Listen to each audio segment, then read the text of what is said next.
Welcome to The Real Deal. Today we're going to talk about rental situations.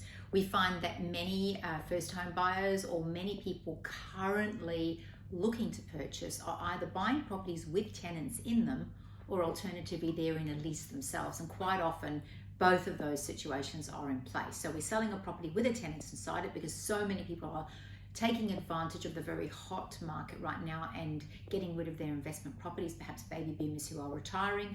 They're on the market, they're being sold, there's a tenant living there, and the question is, do I have to take on the tenant? Absolutely. If there's a lease in place, you do have to take on the tenant. All right, that's not negotiable. Don't even ask that question. Now, if you decide that you personally want to approach them through your solicitor, that's your business, okay? We definitely would not be endorsing that, and we certainly will not be acting as the go-between. You cannot write on a contract subject to the tenant vacating.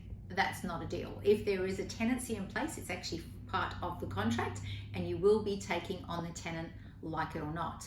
Now, let's say, for example, the tenant is in a periodic lease and they're actually outside of their fixed term and they're in a periodic state.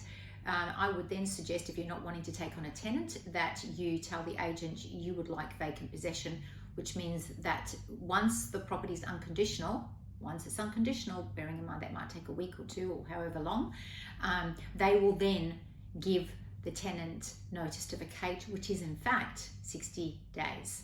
60 full calendar days, which is a long time. So you could technically be without being in that house from time of signing contract up to about 75 or so days.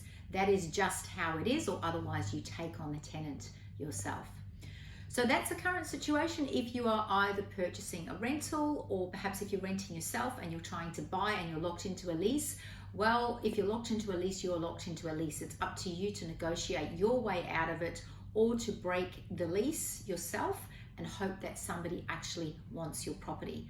Fortunately, if you are renting right now and you're looking to purchase, there is a shortage of rental properties and rents have gone up by about 10%, as we all know, in the last year.